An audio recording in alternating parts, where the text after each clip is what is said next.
بتقول هو مش معبّرني، مش حاسس بيّا ولا بمشاعري، هو دايمًا مشغول عني وسايبني لوحدي، حاسة إنه انشغل بحد غيري، إيه رأيك؟ أواجهه وأقول له والّا أسكت؟ ده سؤال صديقة من صديقات الصفحة.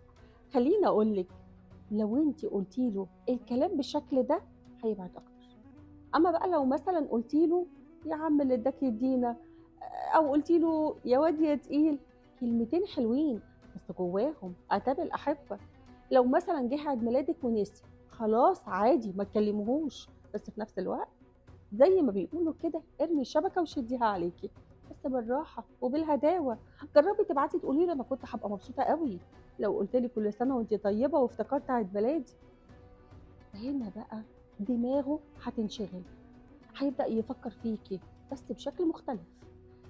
اسمعي يا منى، تقبّلي انشغاله عنِّك، تقبّلي إنه مش بيرُد عليكِ، تقبّلي كل اللي بيعمله معاكِ، بس في نفس الوقت أنتِ بتاخدي خطوات، أنتِ بتحاولي تلفتي انتباهه بتصرفاتِك اللي هو مش متعوّد عليها أبدًا.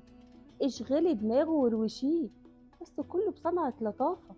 اللي هيحصل إنه بعد فترة هتلاقيه بدأ يتشد ليكِ، بدأ يركّز معاكِ.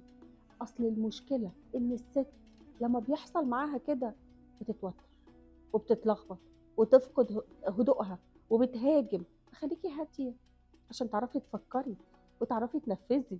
صدقيني الراجل لمّا بيرتبط بواحدة غيرِك أنتِ ما لكيش دعوة، أنتِ مش مشكلتِك دي، أنتِ ما لكيش أي علاقة ولا أنتِ معيوبة. اوعي تفقدي الثقة في نفسِك، العيب فيه هو، العيب مش عندِك أنتِ. ونصيحتي لكل بنت وزوجة، الراجل اللي بيبُص لبرّه العيب فيه هو مش فيكِ أنتِ. عارفة ليه؟ لإن ما فيش راجل من حقه يعمل كده أبدًا بحجة إن أنتِ مقصّرة، بحجة إن أنتِ عندِك مشكلة. لأ، مش من حقه، مش من حقه إنه يعيش حياته على مزاجه أبدًا، حتى لو كان فيكِ إيه. لكن من حقه يحاول الإصلاح ما بينكم، ولو ما قدرش ياخد قراره بما يرضي الله عز وجل. الحاجة التانية اللي عايزة أقولها لِك، اوعي لمّا تلاقيه بيعمل كده تبدئي تغيّري في نفسِك عشانه هو وبس. صدقيني أنتِ كده بتفقدي أنوثتِك أكتر وأكتر، ودي نقطة خطيرة جدًا. المفروض أنتِ بتعملي أي حاجة من منطلق إن أنتِ أنثى، وإن أنتِ مقتنعة إنِّك محتاجة الحِدة دي، واللي هتعمليه هو ده تصرفات الأنثى، مش عشان ترضي أي حد. أنتِ هتحافظي على شكلِك عشان أنتِ أنثى وده الطبيعي ليكِ أنتِ. أنتِ هتبقي هادية عشان أنتِ أنثى، أنتِ هتهتمي بنفسِك وبشكلِك وثقافتِك وصحتِك عشان هو ده الصح ليكِ، مش عشان أي حاجة تانية. عارفة ليه؟ لإنِّك لو عملتيهم عشانه طاقتِك هتنزل، وزوجِك مش هيقتنع إن ده نابع من جواكِ، ده مش حقيقتِك.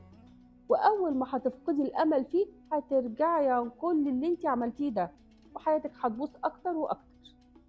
عشان كده غيّري في نفسِك أي حاجة أنتِ شايفة إنها ما بتفيدكيش، وساعتها بس هو هيرجع لِك.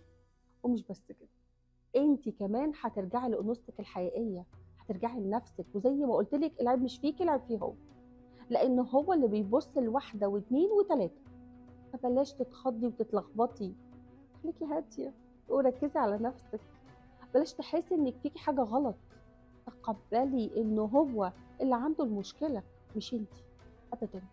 والتقبُّل ده مش معناه إن أنتِ موافقة على إن هو عمله، لا، لا، لأ، ده معناه أوكي ما فيش مشكلة، الموقف حصل وأنا هاكون هادية عشان أعرف أفكّر وأعرف أتصرّف، والموقف ما يأثّرش عليّا وبعون الله هاقدر أعدّله. عارفة الموضوع عامل زي إيه؟ عامل بالضبط زي واحد اتجرح في صباعه، وأول ما شاف الدم فضل يصوّت ويعيّط واتخض ورفض إنه يهدى. هنا الألم هيزيد أكتر وأكتر في الجرح وهو مش قادر يتصرّف. أمّا بقى لو أول ما اتجرح تقبّل اللي حصل له وبدأ يتعامل مع الجرح بهدوء، ساعتها بس الألم هيهدى وهيقِل وهيعرف يفكّر ويتصرّف.